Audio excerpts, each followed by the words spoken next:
Hey, welcome everybody. My name is Henry Hale. I'm director of our Petroc program on Ukraine here at GW's Institute for European, Russian, Eurasian Studies at the Elliott School, and also professor of political science and international affairs. And very happy to welcome you to what should be an interesting discussion of recent trends in Ukrainian public opinion since the launch of Russia's full-scale military invasion of February 2022. As we said in the event announcement, which presumably everybody saw, there's been a lot of attention, of course, to the changes in public opinion that were observable in Ukraine in the immediate aftermath of the full-scale invasion. We saw big rallying around President Zelensky, for example, whose popular support went through the roof. Also been documented surges in support for democracy, robustness of ways in which people have manifested their national identification have been well documented. But what we try to do in this discussion will be to focus in a bit on what goes on, like what we know about Ukrainian public opinion after the immediate aftermath. So sort of after the after, because right now the war has gone on for well over 2 years, going on 3 years. I think it's reasonable to suspect that something might have changed, right? I will let my colleague, Dr. Mikhail Alexeyev, talk about the survey project on which this is based. But basically, the idea of this panel is that we have a major new survey project that has interviewed people starting all the way from before the war in November of 2021, straight up through 2024, and it's ongoing. So we'll have a chance after this session, for example, to do at least one more round of these surveys. And it also involves multiple different panels, so multiple different sets of respondents that we're trying to look at. And so there were 2 papers that were written and one analysis that did not make it into a paper, but that I'll present a little bit from, based on this. And we thought it would be really great to find an outstanding discussant who could give us some thoughts and reactions to kind of our initial take on the data and form the basis for a discussion. So I'm very happy that Maria Snegovaya has agreed to serve in that capacity. So she got one of the papers on time, another one pretty late, and didn't get the third one at all. But I think hopefully still it will be the basis for a good discussion of kind of what we know and how we might be thinking about what's going on there. And additionally, what other questions we maybe should be asking that we're not asking, and also to compare it to some of Maria's own research on related topics. So let me first turn things over to Dr. Alexeyev, who can introduce the project and also maybe introduce our third co-author, Serhiy Dembitsky of the Institute of Sociology from the Ukrainian National Academy of Sciences, who unfortunately can't be here in person, but he is here by video link thanks to technology. So he'll also be joining in the discussion. Mikhail, the floor is yours. Thank you, Henry. And so I can just press this arrow button for the slides, right? I think so. All right, can you hear me? All right. Well, I actually started this project back in 2015 when I got in touch with the Institute of Sociology of Ukraine's National Academy of Sciences to monitor public opinion after the onset of the Donbass war and what effects it had on political attitudes in Ukraine, geopolitical orientation, what was Putin succeeding in undermining democracy in Ukraine with his invasion of Eastern Ukraine and annexation of Crimea. And this project continued. We kept adding questions, blocks of questions to the annual surveys of the Institute. And we had blocks of questions on democratic attitudes, on war effects. So in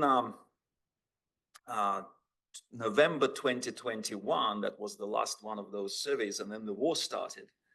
And so we were fortunate to get a grant from Program on New Approaches to Russian Security, on research on security in Eurasia, PONAS, And we were able to re-interview a lot of the same respondents. And then after that, I wrote a proposal to the National Science Foundation. The question that I posed in that proposal was, can Ukraine survive the ongoing Russian aggression, not only as a nation, but as a democracy? And how may support for democracy vary among individuals as the war unfolds, as suffering continues? So Serhiy and I worked on this data for a long time, and we found, going back to the Donbass war to 2017, when we had an oversample from the Ukrainian-controlled Donbass region, that support for democracy had a lot to do with what we call it, we basically termed it geosocietal. So it related to the way people perceived external threat and the way people identified with Ukraine as a civic democratic nation. So that long rise of civic national identity in Ukraine has been going on pretty much since independence. And then it overlaid with the perception of Russian threat. In fact, in the way it started was that in 2017, we had a question on who people thought Ukraine was fighting for, Ukrainian army was fighting for in the Donbass, whether it was local separatists or the Russian army or Russian supported forces, and people who thought that Russia was involved in some way in the Donbass, they were much more likely to support democracy. And that was the most robust predictor of democracy importance and free speech importance. And then there was also the interaction effect, which we also statistically identified with civic national identity.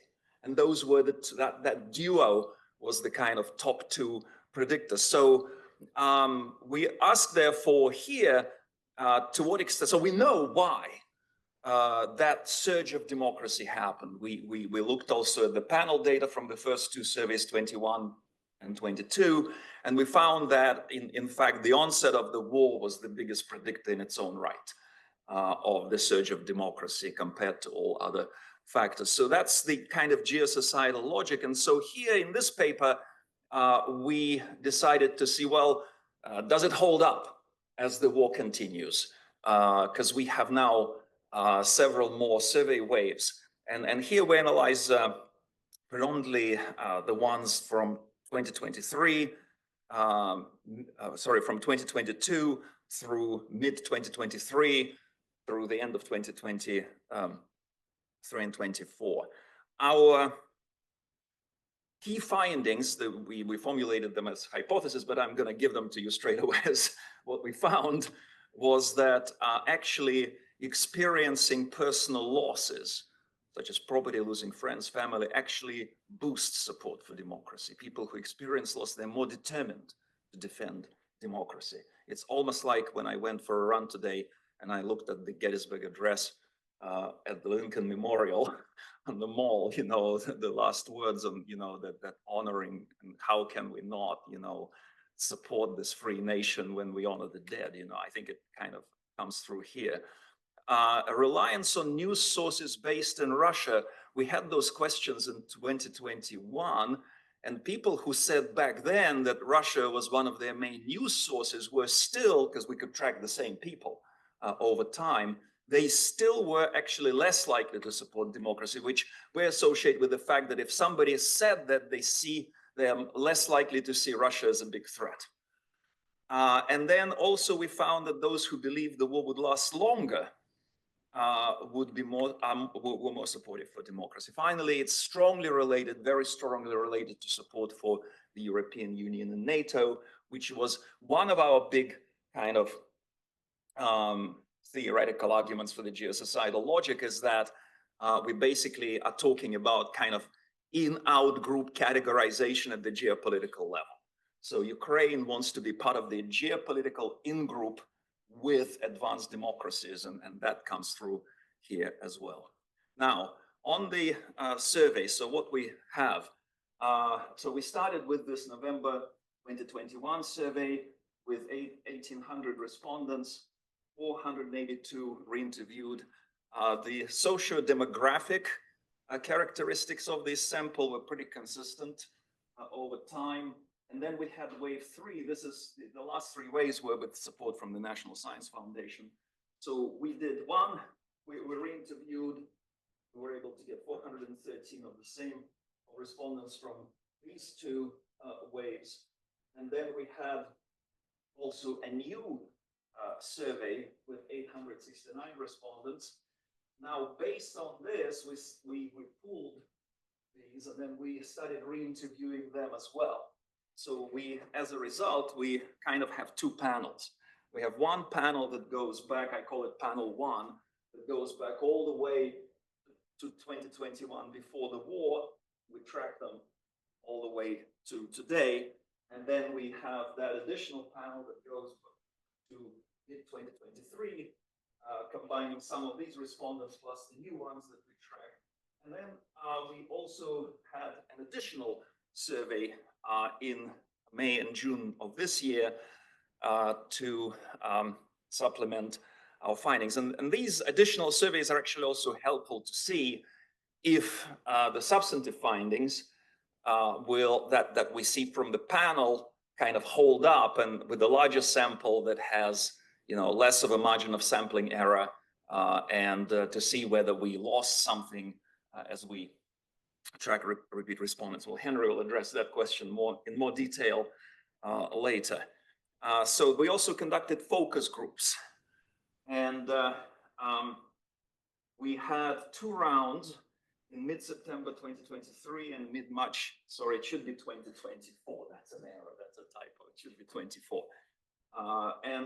So we had 4 of them representing 4 of Ukraine's macro regions, with participants, one from Kiev, Lviv, from Kiev, Kharkiv, Donetsk, and Odessa, Mykolaiv, and to probe more deeply into how people understand democracy and other related issues.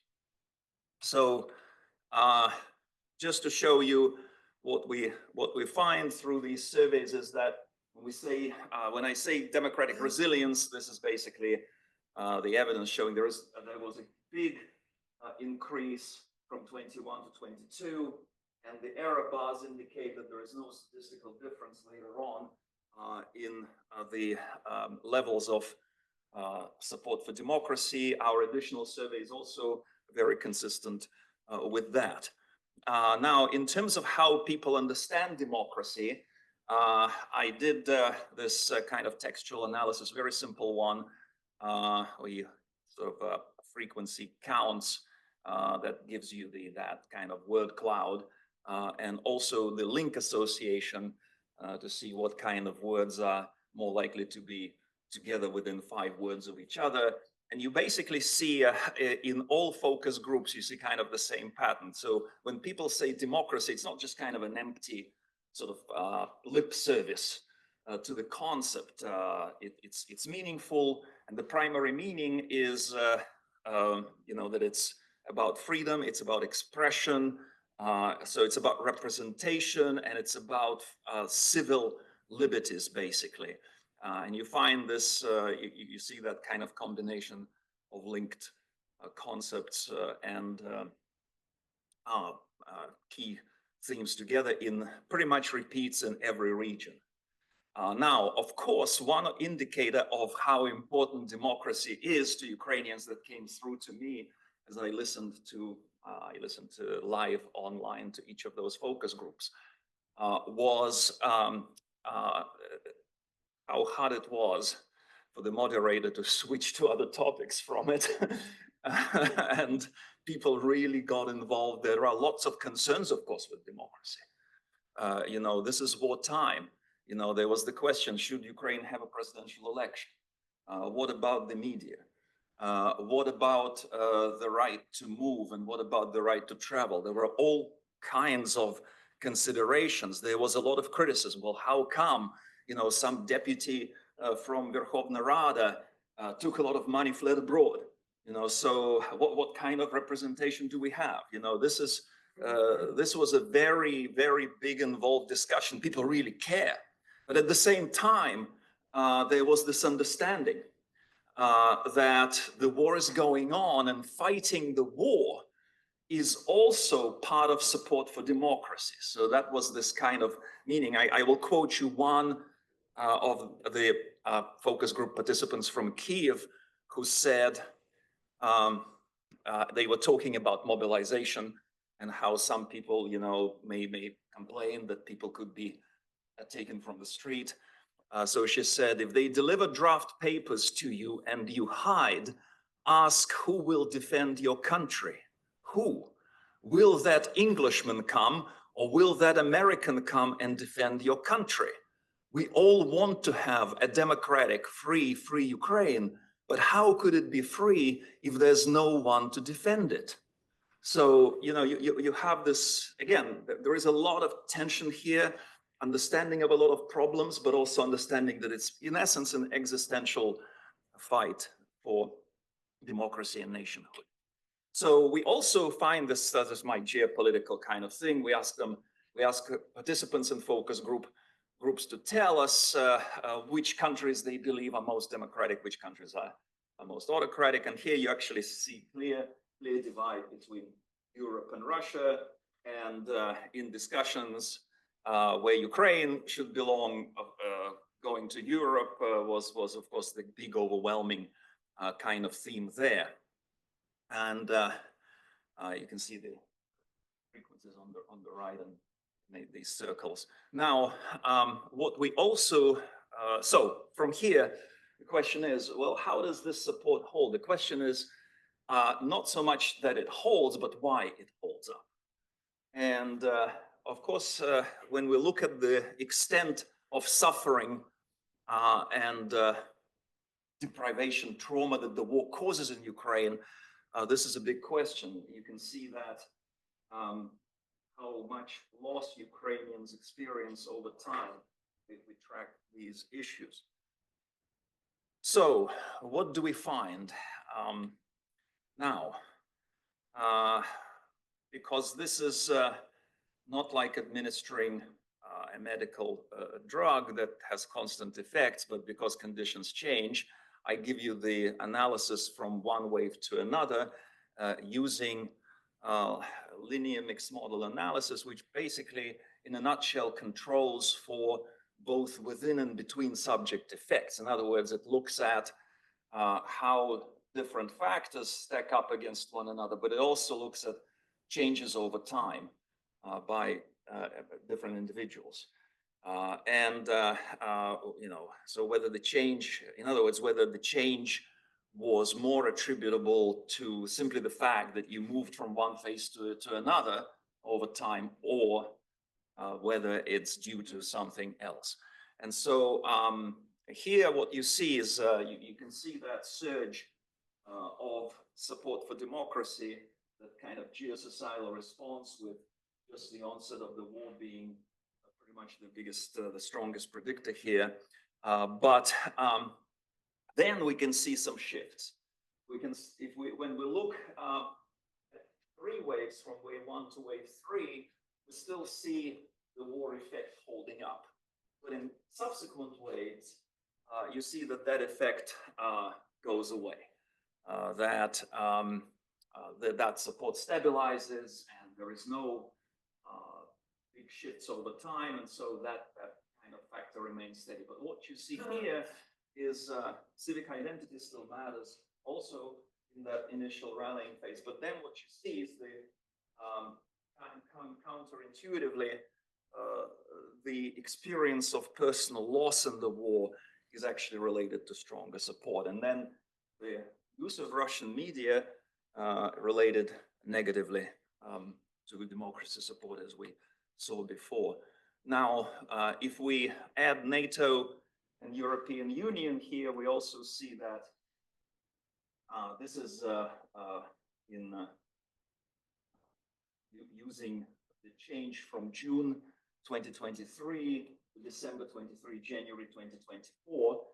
And again, you can see that if we factor in NATO and factor in European Union, these are very strong predictors of people who support democracy more. So now, using our separate new surveys and using cross-sectional analysis, we get these kinds of results. And again, war loss is very strongly related to support for war in NATO and European Union, in line with those findings that I so we repeated this again in May 2024, and you have again war duration. War loss, interestingly enough, was not registering in that particular survey, but war duration was. And the interesting one also, when we talk about the big trends in Ukrainian society and political attitude, some people say, well, we see some kind of reversal back to quote unquote normalization. So in part of it is maybe that we can see again income rising as predictor of support for democracy, which is kind of more consistent with standard modernization theory of democracy support, that, you know, people who middle classes are more likely to support democracy. So, but we also see NATO and European Union remaining pretty much almost the strongest predictors of that support. So now some big takeaways based on that is that we do see democracy associated meaningfully with freedom. We see clear geopolitical divisions associated with democratic versus authoritarian identity. And we see that external threat, but perceived or registered through different indicators, still plays an important role in how people understand and support a democracy. We see that geosocietal logic is at work, but you know, you need to think of how the context changes as the war progresses and what kind of conditions would be more representative of the situation. Now, of course, it means also from the political standpoint that it's very important to keep signaling to Ukraine that it's on the way to be included into the Euro-Atlantic community. And the best ways, of course, to do it is military support and incorporation into the EU and NATO.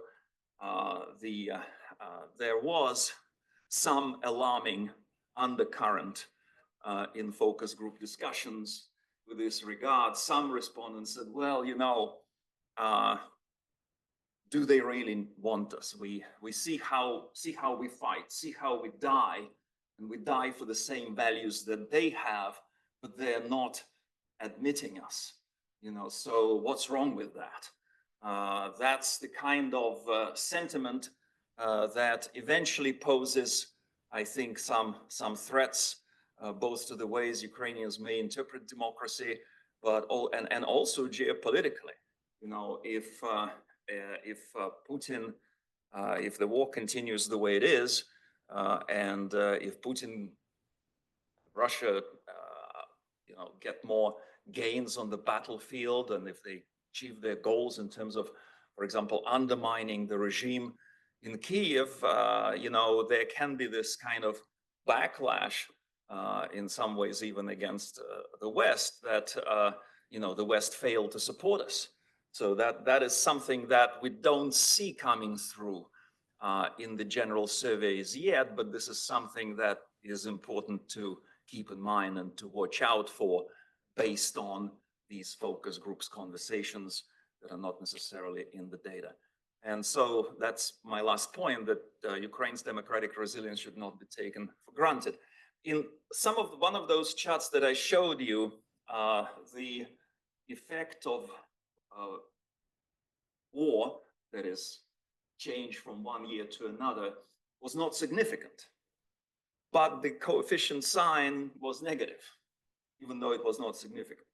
And when I ran the same model for freedom of speech support, in the last waves, there was actually a significant decline based on year change from wave 3 to wave 4 to wave 5.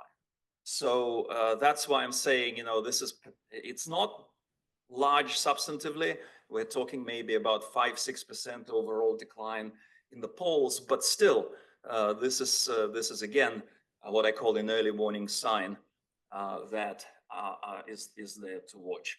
And of course, finally, the biggest takeaway is that I love this photo because in so many ways it encompasses what we find statistically, what we find in narratives analysis. This is a Ukrainian soldier who defended the Mariupol Azovstal plant. And when the Russians took over, he did not surrender, but hid somewhere in the bowels of the plant. And then he found his way out, listening to where the Russians were when they talked, and snuck his way out. And then, so you see that kind of ray of freedom when he's about to escape. And so this is the mood, I guess, in Ukraine, that it's a very somber, it's very hard, it's very traumatizing, but this is what they fight for, in essence. And this is what the surveys show, that in essence they fight for life, liberty, pursuit of happiness, and Ukraine persists in that regard. So, Serhiy, thank you. Are you there? Yes. Yeah. So Serhiy contributed a lot to this as well, and he's still. When we did this article for Perspectives on Politics that came out just now in this spring edition, he did a fantastic map plotting the places in the Donbass where we had surveys and showing what percentage of respondents reported direct exposure to war. So again, you're welcome to look at that piece and see. And now we are continuing this work, and Henry will pick up from here, and then Serhiy will go at the end. and then Serhiy will talk to you. You will pick up after Henry. Okay.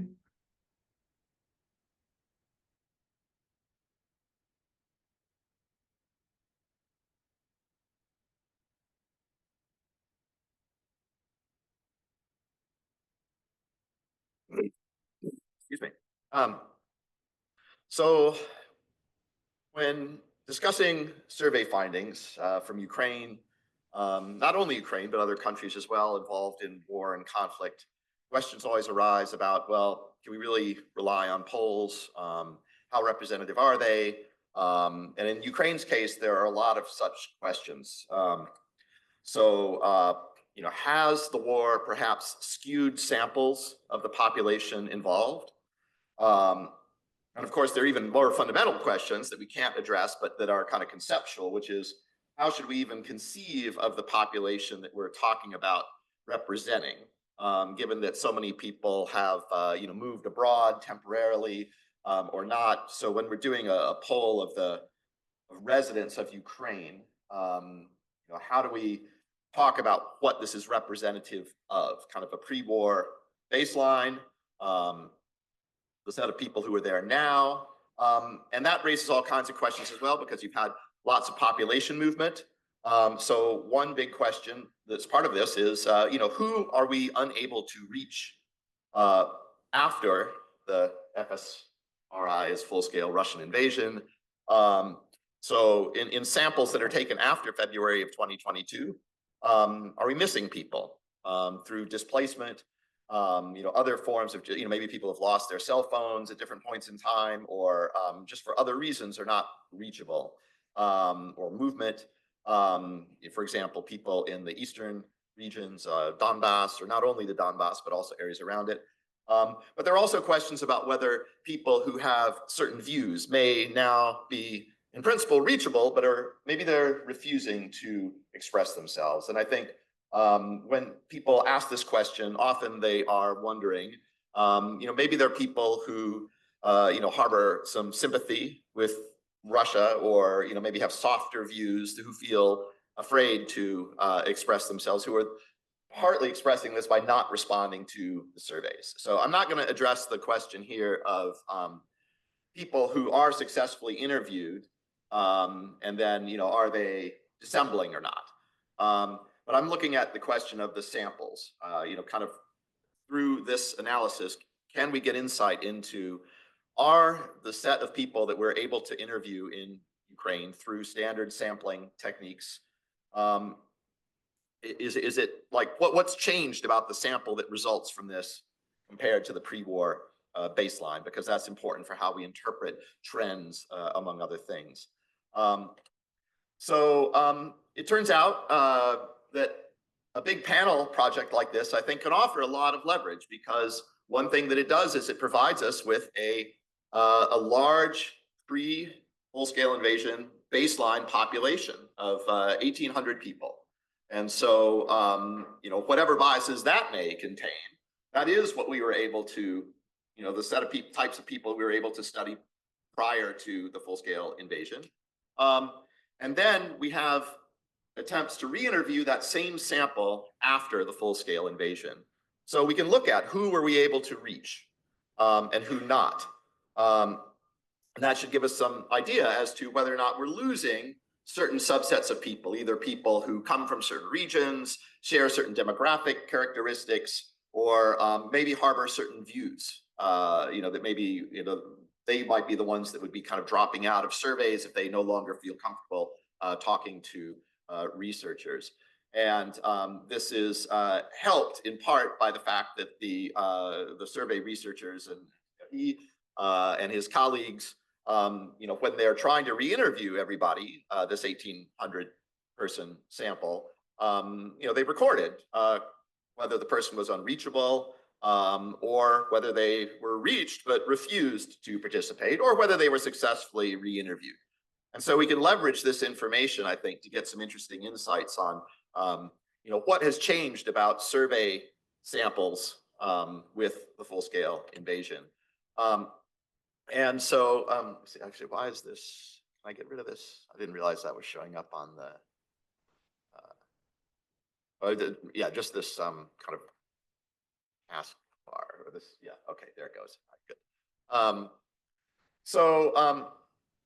I'll go through different angles into this, but basically just summarize, some of the main takeaways. And again, this is an early stage analysis, so your thoughts and input on this will be very important and useful. But one interesting thing is there's just not a lot of difference in the demographic distribution on demographic variables. Not a lot of difference between the pre-war and post-war samples. And one of the most surprising things, which I'll dig into a little bit later, is that there doesn't appear to be any systematic underrepresentation of Donbass or the occupied regions, like the regions, I mean, not fully occupied, but the ones that Russia has claimed. So, Mykolaiv, Kherson, Kharkiv, and so on. So basically, they don't appear to be systematically underrepresented in the survey sample. So that's kind of odd, but important. And another finding seems to be that attitudinal predictors also give us, basically don't seem to have changed too much. So we don't find people that harbored particular political viewpoints failing to show up in surveys, with a few exceptions. But the interesting thing is kind of people who prior to the full-scale invasion harbored kind of openly pro-Russian, at least Russian sympathetic attitudes, were actually kind of overrepresented after the full-scale invasion. So it does not seem to be the case that those people were dropping out of the sample. Although also there seems to be some evidence that people who identified themselves, their political ideology as Ukrainian nationalists, also are a little bit overrepresented. These effects are very small, but it's also the case that if we look not only at kind of comparing the summer 2022 panel with the November 2021 panel, but instead we're also looking at all the people that we were able to recontact later through subsequent survey waves after the war. The patterns are basically the same, except the confidence intervals like narrow a little bit, meaning we have a little more confidence in some of these findings. There's basically in the second wave of the survey in summer of 2022, there were 482 people out of the 1,800 who were successfully re-interviewed, but then another 222 popped up later in at least one of the other survey waves. So that gives us a little more idea as well. But basically the patterns seem to be kind of the same. So let me just present some of the kind of concrete findings in graphic form. So basically, what this is a list of possible geographic or demographic predictors of whether someone from the original November 2021 sample of 1,800 people would appear in the second wave of the survey after the full-scale invasion. The dots here basically represent the size of the effect. So that's kind of the average estimated change in probability that one would appear in the second sample compared to the first. And the lines represent 95% confidence intervals.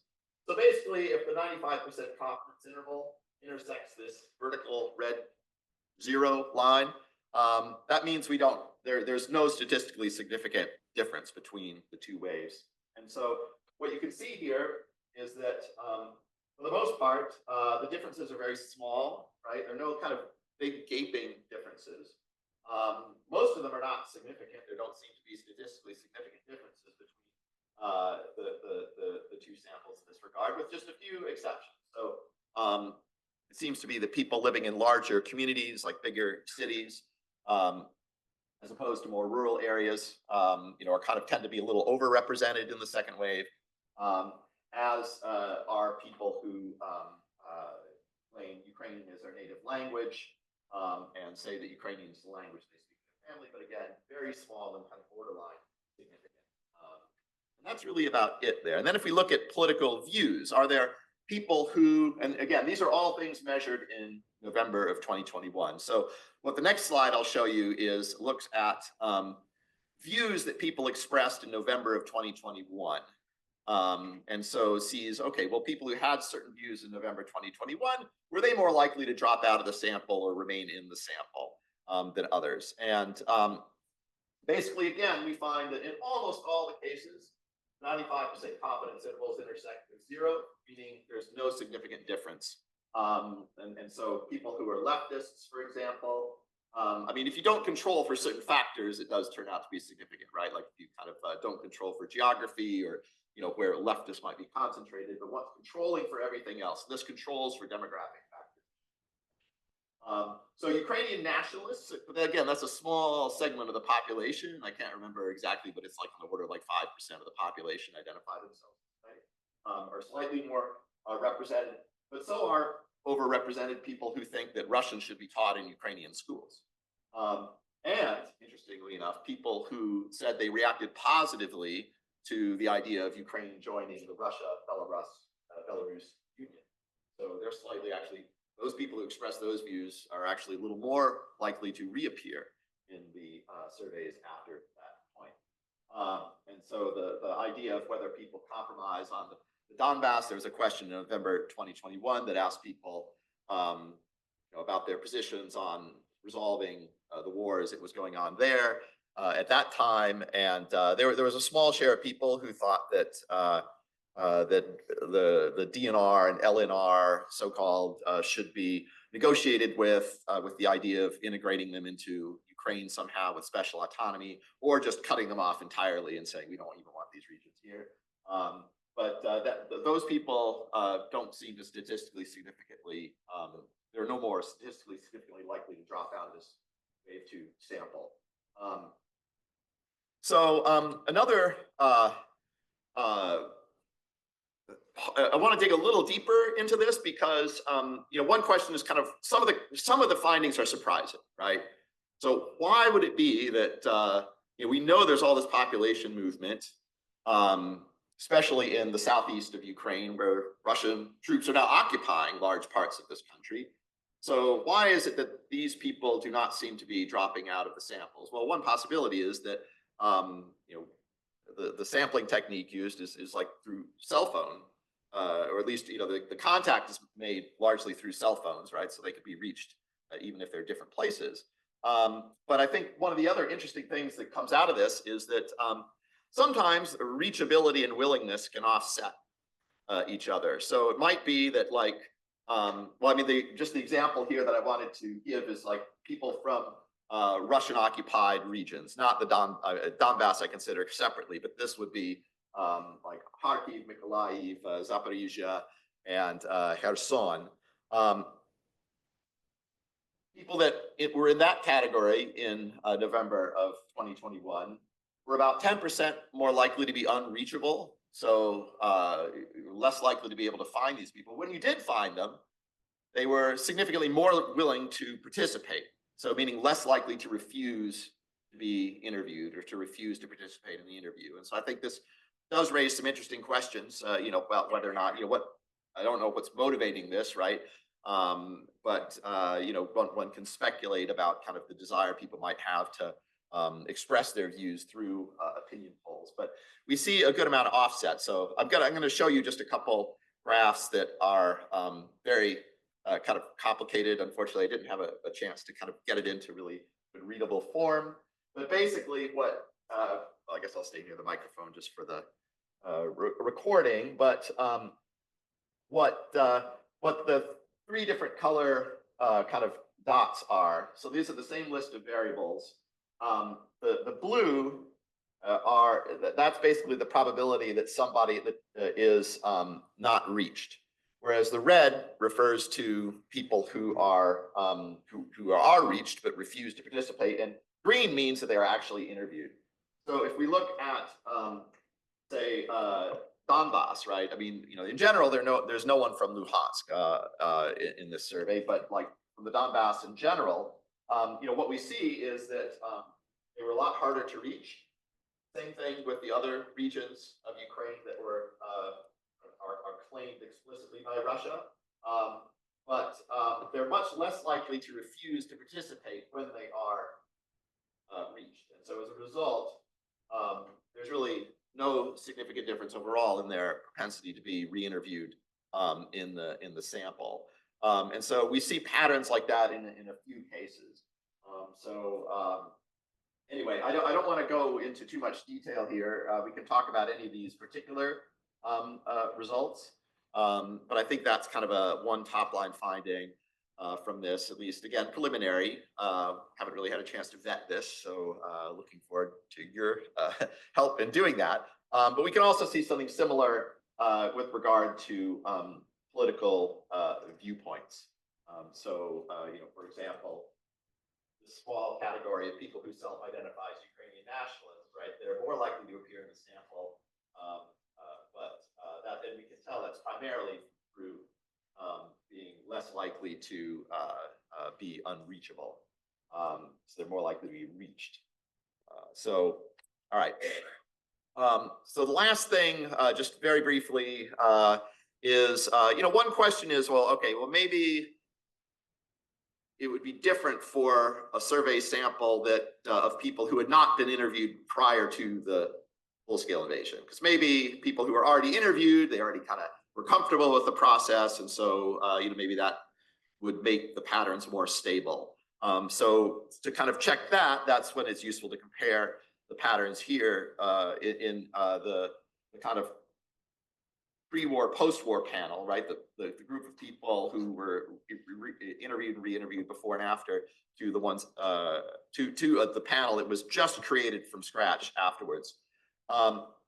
As Mikhail mentioned, they're generally quite similar. And so, you know, again, what it seems to turn up is that certain categories actually seem to be underrepresented. That might be a little surprising in the full, fresh survey. If anything, people from Galicia, people who claim Ukrainian as their native language, or say they speak it primarily at home, or rural populations are relatively underrepresented in the fresh wave relative to the others. But again, the differences tend to be very, very small, and very little difference in expression on major political topics. So I think just in the interest of time, I won't go into this, but here you could just kind of see, for the share of people kind of fully believing in victory, whether you approve of Zelensky's job performance or whether you think you should join NATO. The difference is really they overlap the zero line in the confidence intervals. So there is a slight difference, meaning that people in the second panel wave seem to be slightly more inclined to give democracy, emphasize the top line importance of democracy relative to the panel surveys. But again, very, very substantively small. And again, we're still kind of digging into all this. But I think overall, I think it's interesting. And I think it generated, for me, it seems that like there's a lot more stability in the sampling kind of pre and post war than one might originally think. And we don't find evidence that somehow kind of Russia sympathetic views are somehow underrepresented in these polls for sampling reasons, right? What we can't tell is maybe people are dissembling, right? But we have other tools for dealing with that we're hoping to address that question separately. But let me wrap up there and turn things over to Serhii, and then we'll turn to Maria and then open things up for discussion.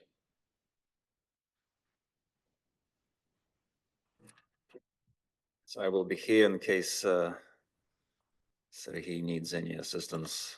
Okay. Greetings from Ukraine, dear colleagues. Mikhail has proposed a large text of the speech to me as base, of course, which I could transform. It's on 3 major trends in public opinion. I'm very grateful to him for this help and for the support that he constantly provides to me personally and to Ukraine in general. But I won't use this text today. Firstly, it's obvious that I wouldn't be able to prepare such a speech in terms of my English skills. Even more, for me, it would even be difficult to pronounce all the content from this speech. And secondly, Mikhail and I differ quite strongly in the interpretation of a number of facts related to today's topic. I know this for sure, since we communicate a lot. And I'll share something else today, so let's make a long story short. The first trend in public opinion that I would like to mention is the weakening of faith in victory. If we look at those who completely believe in victory, or in other words, don't allow any doubts about victory, we will see a drop from 80% to 44%. The second trend is one of the key reasons for this drop. It's associated with the deterioration of assessments of the functioning of the Ukrainian state. Specifically, in our study, this parameter is represented by assessments of the president's performance. If at the beginning of the war, Zelensky received 8.5 on 10-point scale, now it's 5.7. This is almost in the middle of the scale, not a bad result, but obviously the trend is decreasing. I studied this aspect not only in terms of attitudes towards the president's performance. Belief in victory is associated with assessments of the functioning of the state through attitudes regarding the country's position in the war. The war, the assessments of the authorities, the war, the attitudes towards the position in the war, and the weaker, the faith in victory. And in this context, the third trend is crucial. This is the importance of democracy. More than 70% of respondents consistently indicated. Therefore, the importance of joining the European Union and NATO for Ukrainians also remains high. According to the last wave of our Institute monitoring, for the European Union, it's 74%, and for NATO, 17%. The Ukrainians continue to pay a very high price for such pro-Western and pro-democratic beliefs. Our people don't retreat on this way despite all the problems they see inside and outside our country. It was my 3 main conclusions about trends in public opinion during the war within the theoretical framework set by our project. Thank you for your attention. Well, thank you, Sergey. Nice. You shortened it very sweetly. Maybe Henry and I can add a few things on that. I think maybe we should get to Maria now, And unless there's something you really want to. Well, you know what? The only thing I will add, there was one slide that I didn't show because I looked in greater depth at the issue of belief in victory that Sergey mentioned at the beginning. So here are two things. On the one hand, if we look at the combined response, this is the chart showing people who say they either completely believe in victory or they mostly believe in victory. Then we see still a very high level of faith. Now, if we look at who says completely believe versus who say mostly believe, here is where we see that change that Sergey mentioned. So one thing that I did was I also looked at correlations with different other factors to see why is it declining among some people, who is more likely to say, well, I don't believe in it completely. And this kind of, the graphic turned out a little fuzzy, but the biggest differences here we can see by age and region. So what we see is that in the 2023 June wave, there is no difference by age on belief in victory. It's almost 4 on a 4-point scale, 3.8 some on the 4-point scale. The same by region. West, center, southeast, in mid-2023, we don't see any difference. But then over time, we start seeing the difference. And by age, we see that the older Ukrainians are still more likely to express complete faith in victory.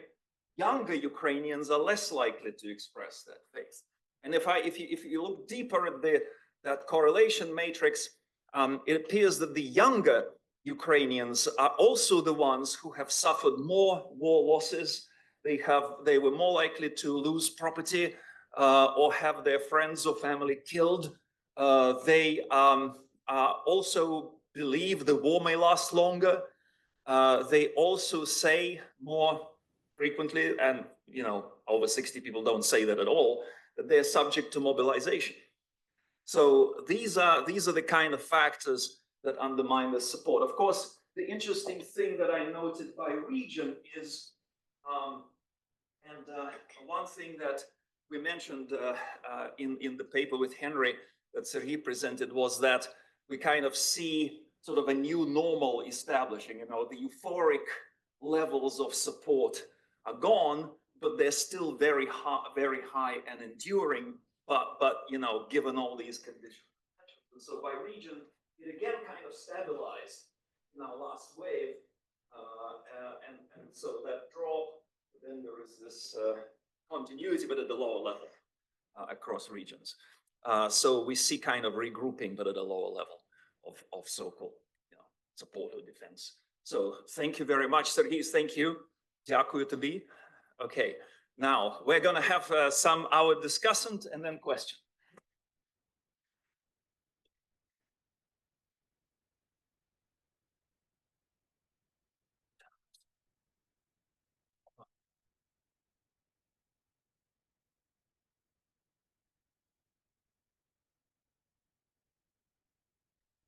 Morning, everyone. I'm really honored to be here. Thank you so much for really excellent presentation of 3 very important timely papers, with also very interesting findings.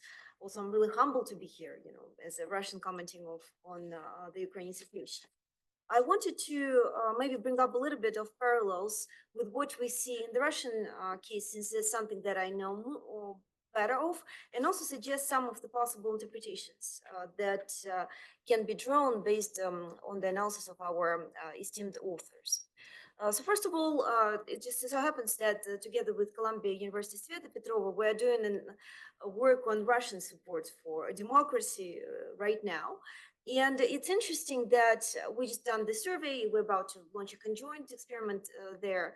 I will talk about reliability of Russian polls once I get to Henry's presentation. But in general, the interesting findings is that, believe it or not, Russians also actually embrace democracy, up to 70% in the survey that we ran there right last year. And the understanding of democracy is actually somewhat similar among them.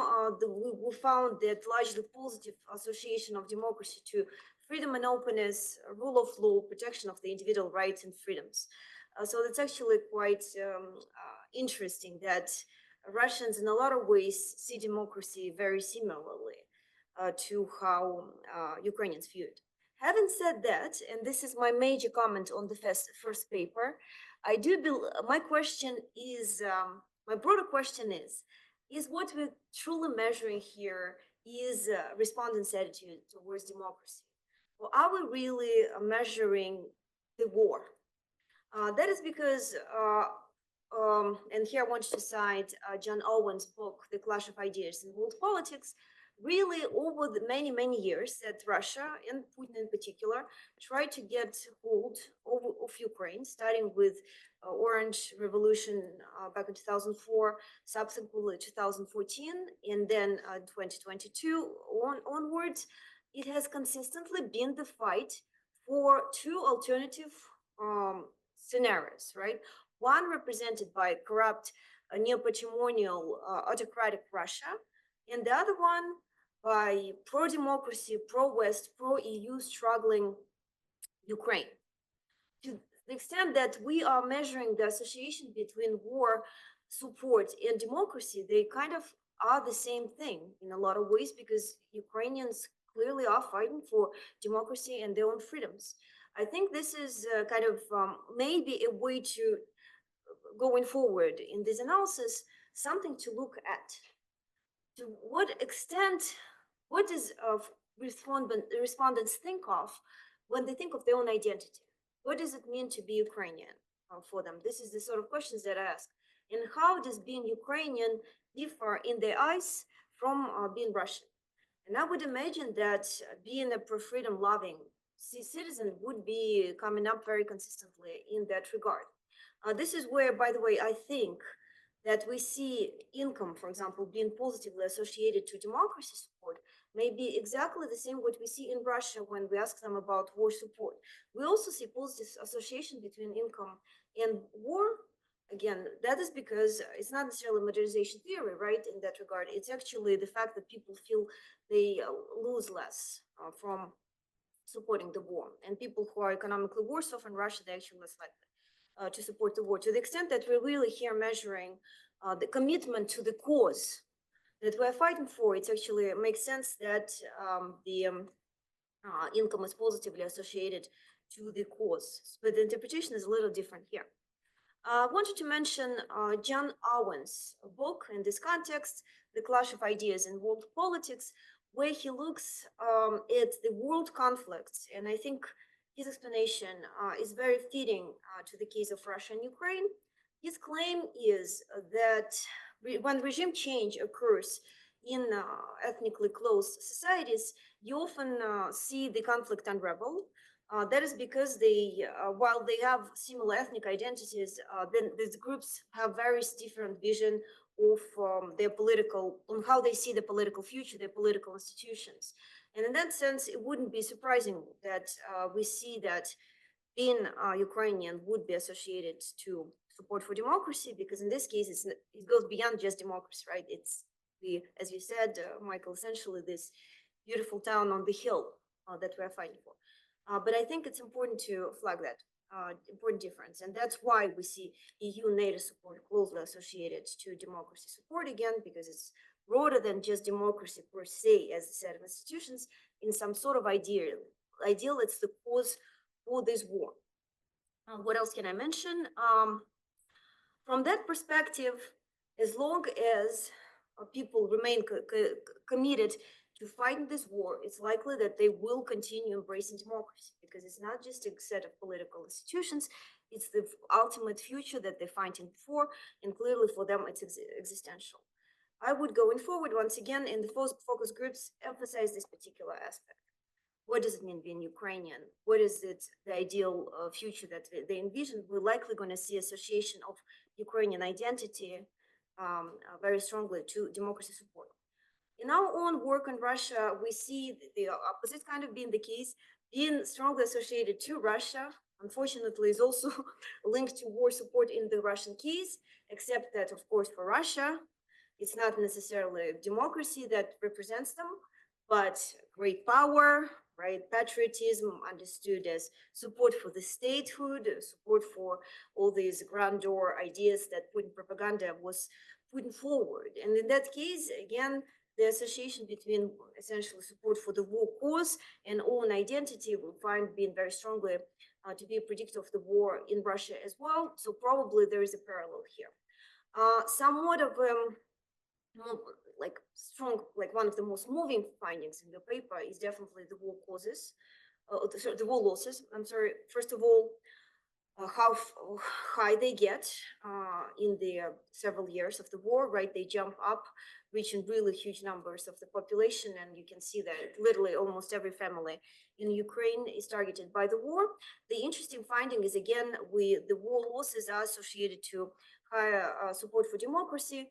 Once again, it might be, again, if you accept a slightly different interpretation that I offer, it's an entrenchment effect, right? People who already lost so much fighting for this cause will, like, it makes them entrenched, right? You cannot go back because you already committed to something, you already sacrificed so much. You cannot just abandon that. Again, unfortunately, Russia will see something similar. That is not from the surveys, but from the interviews. Mothers of the soldiers, for example, who died, they tend to embrace war more because it's hard for them to imagine that their son died for something meaningless. Maybe it will change going forward, but so far there are important parallels there as well. What it would be interesting for me to see, maybe, Michael, I know that's already published, so maybe going forward, but you do it in a different paper. Again, if there is any variation by region in democracy levels, but I think you already do that in a different paper. And also in terms of the implications, if you accept my interpretation that this is beyond just political institutions, but it is about the war cause, I wouldn't be very worried about like fluctuations in Western support undermining this commitment. Because once again, my reading of Ukrainian society, understanding, right, from that I'm coming from a very different background, unfortunately, is that for Ukrainians today, democracy, this beautiful like idea, right, that they're fighting for, has become existential. The alternative, unfortunately, is often Bucha, that Russia represents, right? Atrocities and elimination of Ukrainian identity. I do not, so my interpretation of this is that we should not be too worried that the democracy support will decline over time, as long as there is commitment to the cause of the war. So that's my general reading of the first paper. Thank you very much for it. Definitely leads to a lot of investigations. Maybe second one, to just make more logical sense, I will go to the third paper first, and then back to Henry's presentation, but that's okay. So the second paper presented by Serhiy, also very interesting, same data set. So my general comments are somewhat similar, but I wanted to add a little bit of additional points that I think just worth reflecting on.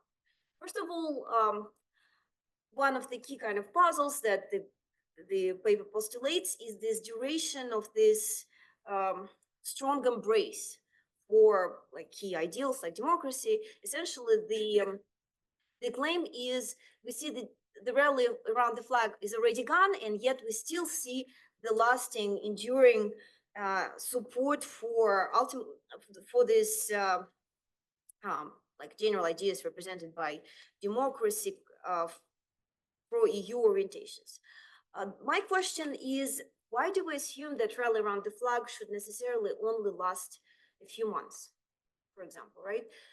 Again, I'm coming from the Russian, having worked on Russia for a while. The rallying around the flag that happened after Crimea annexation in 2014 actually lasted for 4 years. And it only ended in 2018 after Putin's unpopular retirement age reform. So from that perspective, maybe we should not necessarily expect maybe something about this particular context that makes these effects last longer. And this is something that I think I would be really interested to see more literature on. So is it necessarily that rally around the flag would disappear very quickly, or maybe we can see a longer effect? Second point that was very shocking to me, I'd say, based on everything I know about Ukraine, is the effect of the age.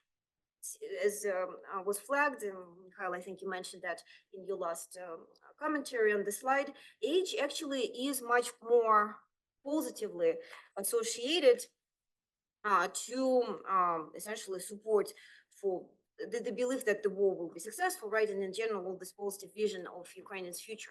That, to my knowledge, did not used to be the case in the past. So in the past, consistently back in 2014, for example, when we looked at Ukrainian polls, we have seen that along with the regional divides, we have seen also very pronounced age divide, with younger people being actually much more pro-Western, pro-oriented. And it's interesting that this seems to have changed now, and the explanation that the younger people are much more targeted by the war may be plausible, but it would be interesting for me to see if there's anything else going on.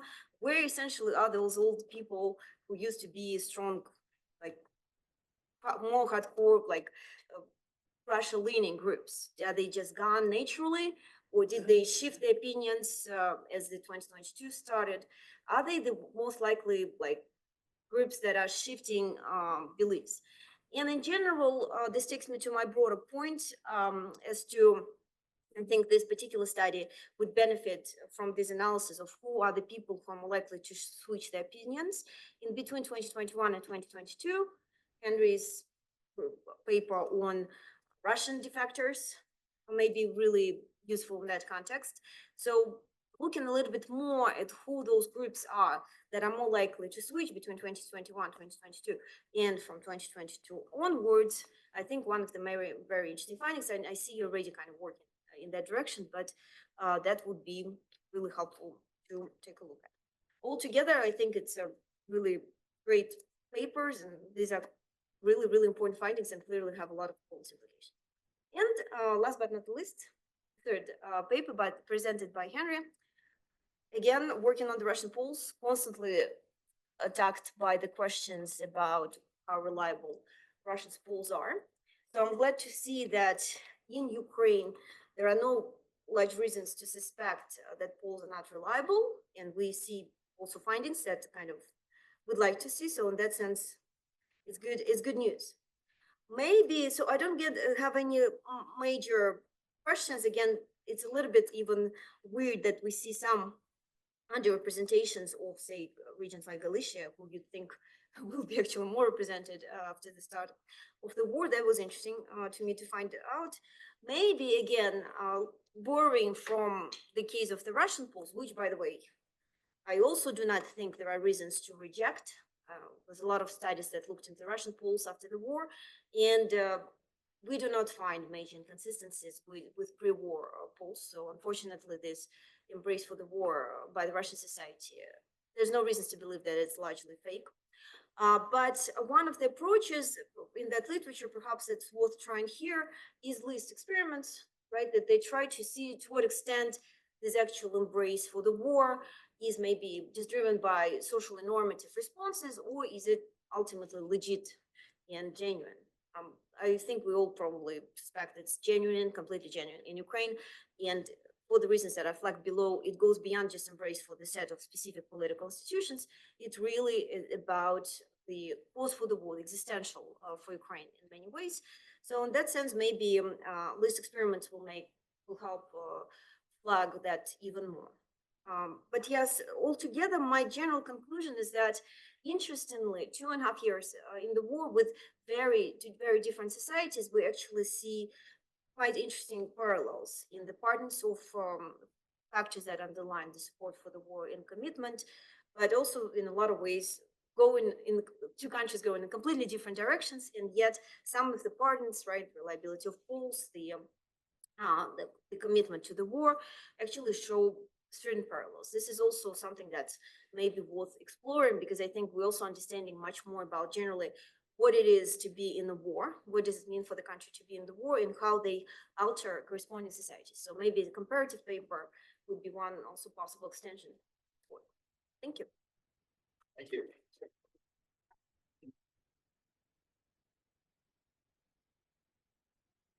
Okay, I think let's just go ahead and maybe take some questions first, and then we can maybe come back to the panelists for a follow-up. So yeah, just see if you could just use your mic, so make sure everybody hears you, and maybe just identify yourself, please. Hello.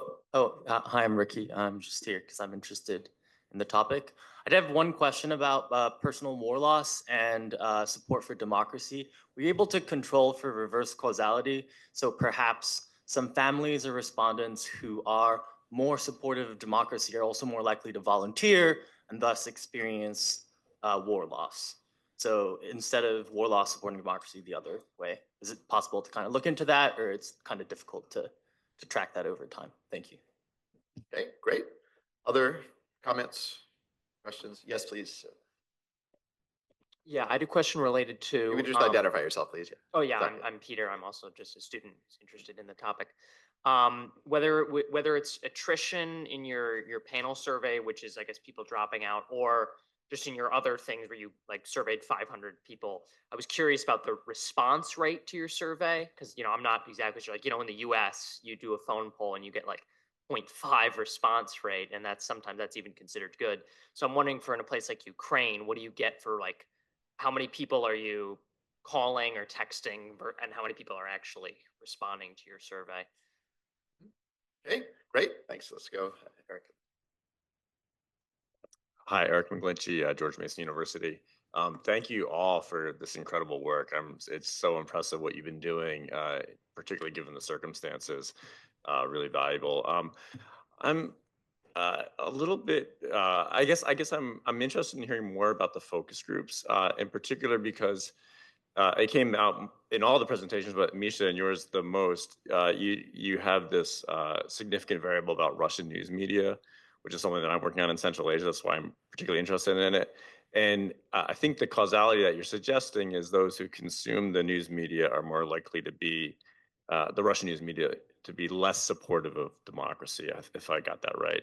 And I guess the thing that we're struggling with in the case of Central Asia is some underlying variable, right, that might be driving both consumption of Russian news media and support for democracy. So it's not the consumption of the news, but rather maybe the people are just illiberal to begin with, right?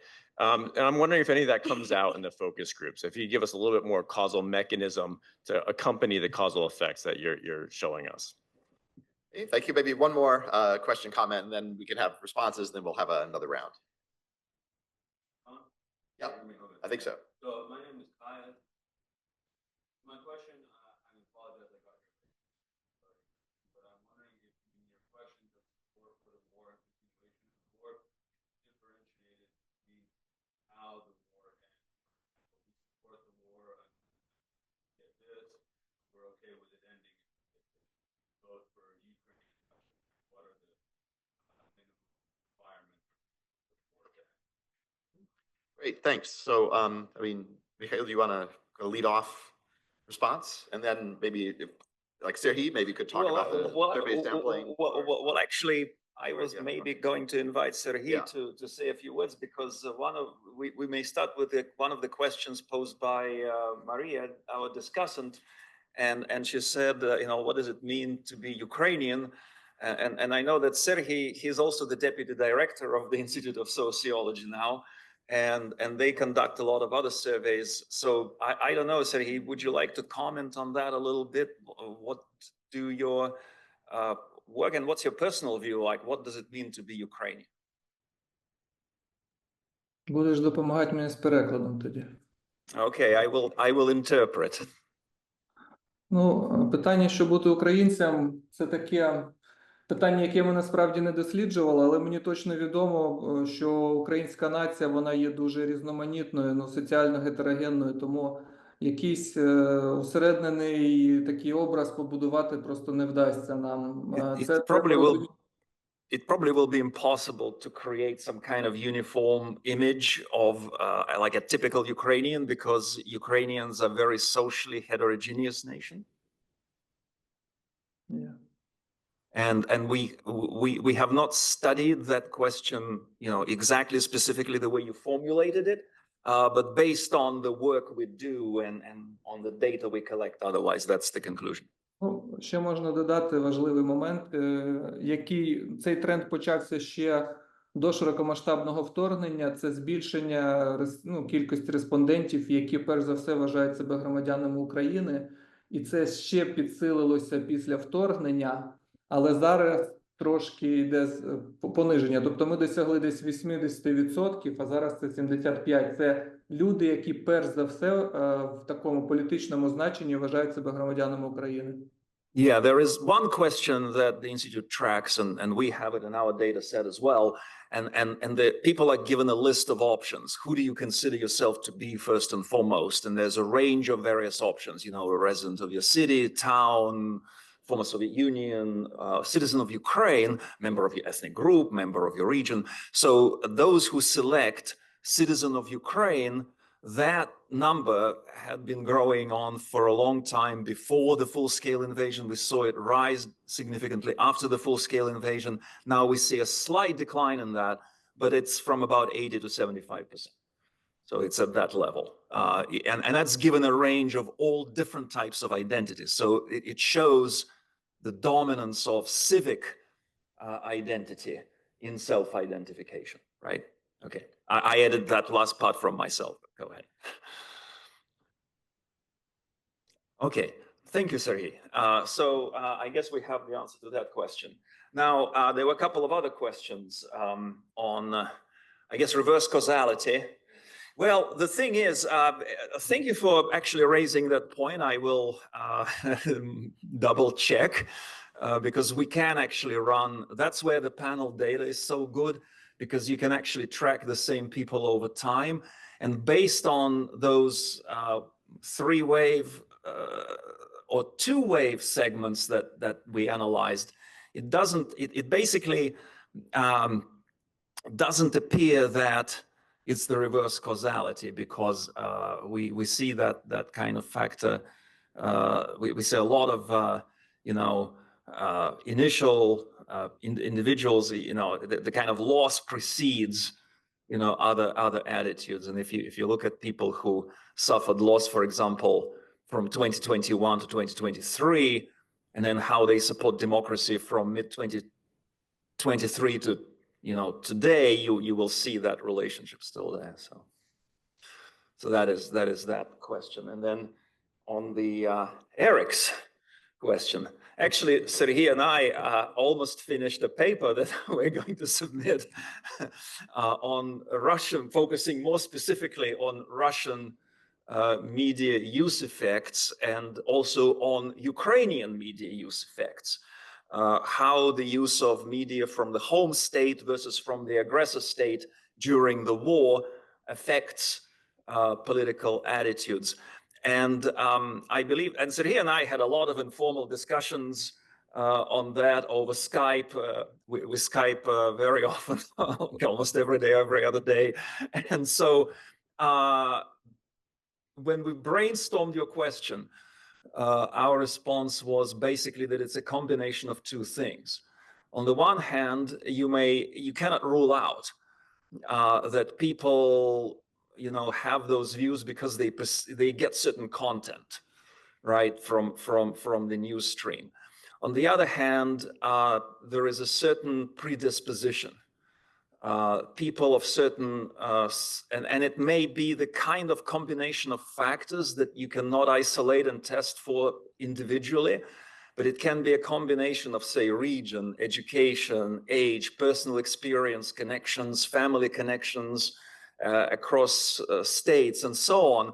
So that's why we basically concluded that even a simple question like, did you use, and that's where the panel is also informative, because we could track people who answered that question in 2021, right? And then what happened in 2022, which was the last time we asked it, we saw out of those 30 or so respondents who said that they used the Russian media actually it was 36, who used the Russian media news sources in 2021, only 2 still said that they used them. There were some people who didn't say they used it before, who said they used it now, but there was only like 12 or 15 of them. So we decided, that is and people may be afraid after the full-scale invasion to actually say that they use the news from Russia. But because we had the pre-war sample, we could track over time how the same people changed their views. So what you saw there, the results, actually shows that continuing effect, right? And again, it may be for 2 reasons. Maybe they still access the Russian media, but even if they don't, maybe it's the predispositions, the socio demographic background and other factors that continue. So we believe that it captures both of them. And it may be extremely hard to separate it. You would probably need some kind of experimental groups and much detailed analysis to do it. And then the question would be, what do you get out of it, right? So. I was just going to suggest, since we're, this is working, I guess so, yeah. Since we're almost out of time, I did see that Bill had a comment or question, and maybe we can take a couple last ones before any final remarks. Yeah.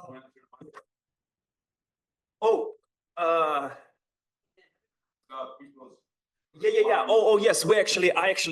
I didn't put it in the presentation, but I analyzed it a lot because we do have a question on what does victory mean for you in Ukraine, and there was a bunch of options. So we did see actually also a decline in the number of people who say that victory means returning all territories that Ukraine had on the internationally recognized borders of 1991, right?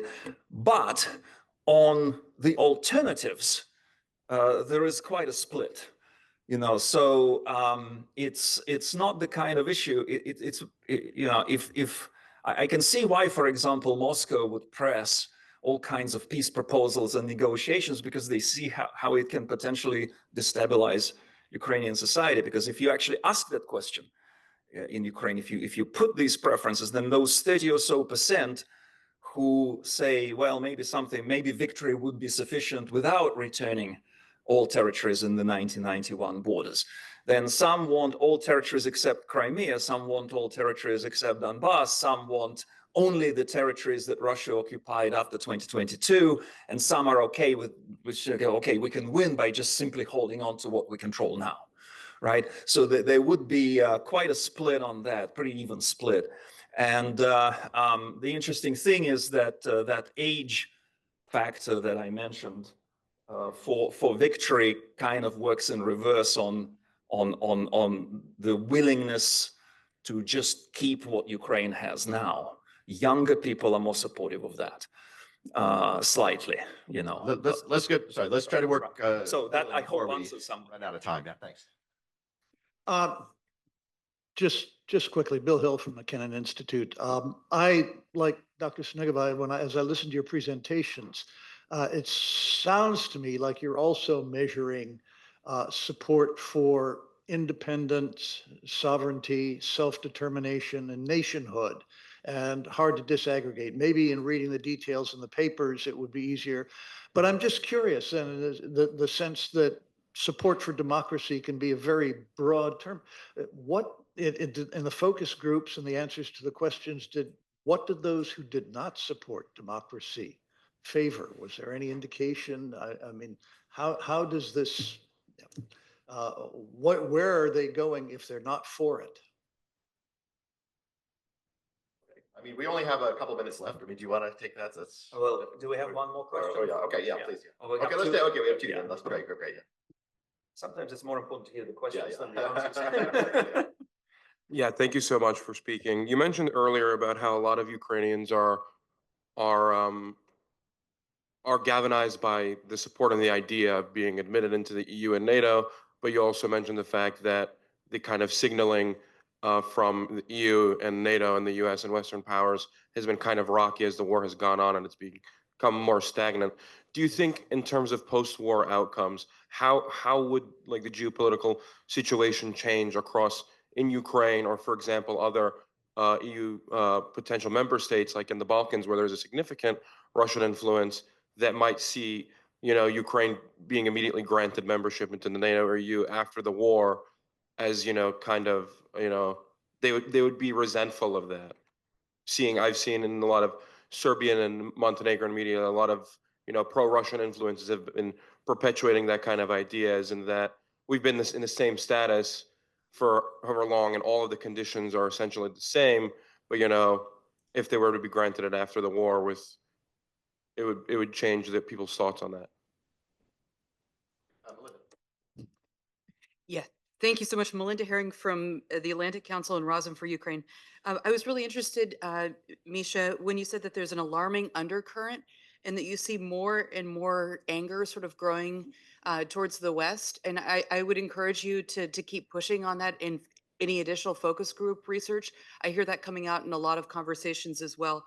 And then on your point on mobilization, I think that you might not be representing the full spectrum of opinion in Ukraine.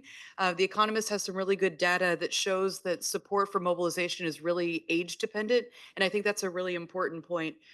Could you teased us a little bit and you said that you see an early warning sign with free speech. Could you explain what you meant by that a bit more? And thank you for this research. It's really excellent. Thank you, Sergey. So maybe let's do very quick and then we can wrap up. Yeah, well, actually, I will ask Sergey to tell us about the results of, they just carried out a poll in June of this year, right, Sergey, the monitoring with 4,000 respondents, and you sent me the data on on the question of independence of Ukraine, how many people support believe that Ukraine, hold independence as a high value. Can you tell us about that?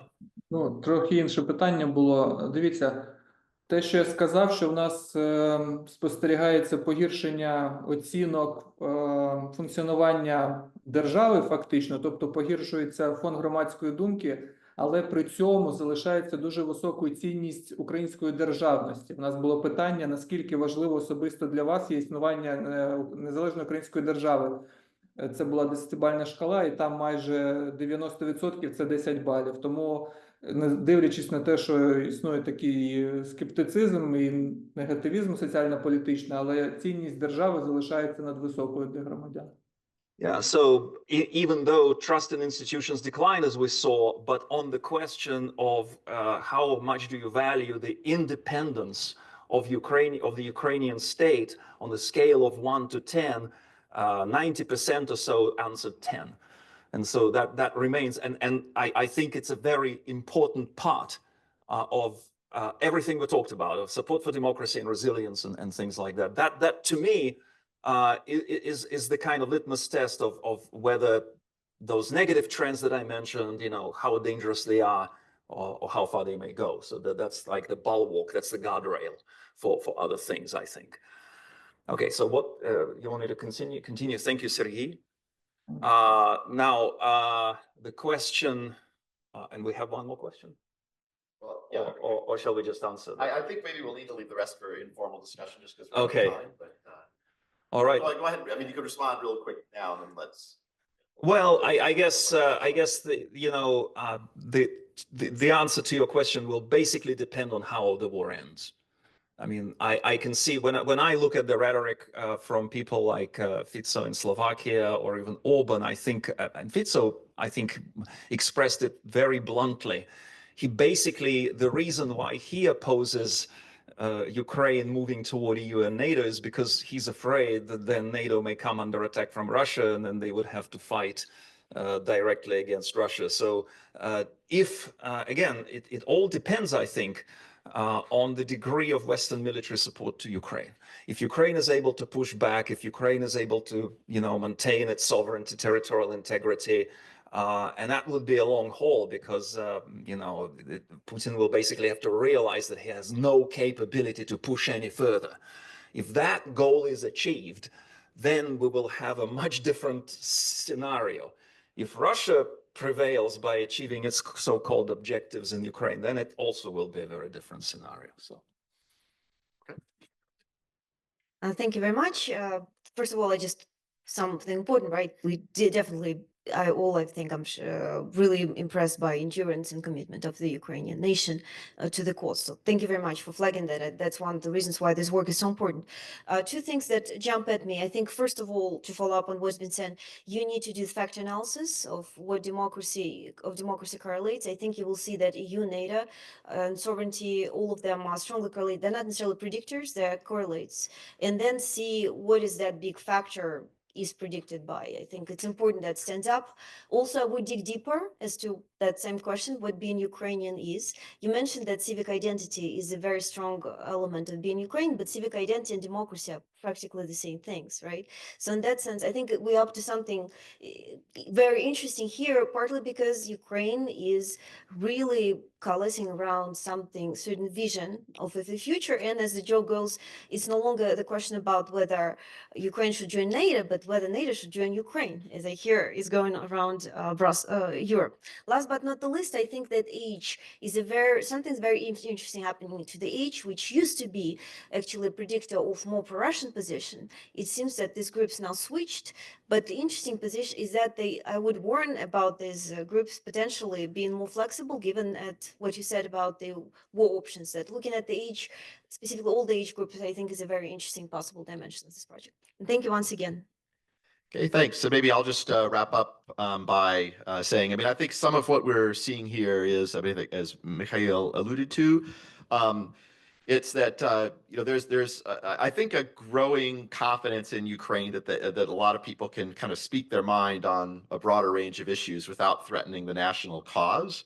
And so I think that has to do, for example, with what we're seeing around Zelensky, right? Like there's been under the surface, since the beginning, kind of an unease among many. Not the majority, but some with him, which is rooted in natural political differences, which have existed in Ukraine's competitive political environment for a long time, and now those are coming to the fore, to a greater degree, right? So to some degree, it's sort of a returning of kind of a more normal political set of discourses. I mean, you don't want to use the word normal in a case like this, but I think that there is something to that effect, and so we see it across some areas, but not others, right? So certainly kind of the declarative support for the EU and NATO remains very, very strong, right? But in support for Zelensky now in opinion polls, right, you see people expressing much more critical viewpoints, even though as he mentioned, it's still it's still above average. Which, in historical perspective is, much greater than any previous Ukrainian president, but again, under very, unique circumstances. So just want to thank everybody for your feedback and for attending. This will give us a lot of food for thought for moving forward. Thanks especially to Maria for offering her comments and reading what we sent her so carefully. And so we look forward to continuing the discussion in other formats in the future with all of you. And yeah. Thanks. Okay, yeah. And one quick thing, so because we still have funds for one more wave, which we're going to launch in a few days. So if you have any ideas on what we can add as a question, let us know as soon as possible. Thank you very much. Okay, and thanks, Sherhi, for joining us from Kyiv. And Thank you. thanks, everybody. And thank you. And also we want to thank your institute. All the people we work with, say hello to Yevhen Holovacha, the director with whom I studied all these projects, and all the wonderful people, your colleagues who make these surveys possible, who make this keep this work going. Thank you very much. Thank you.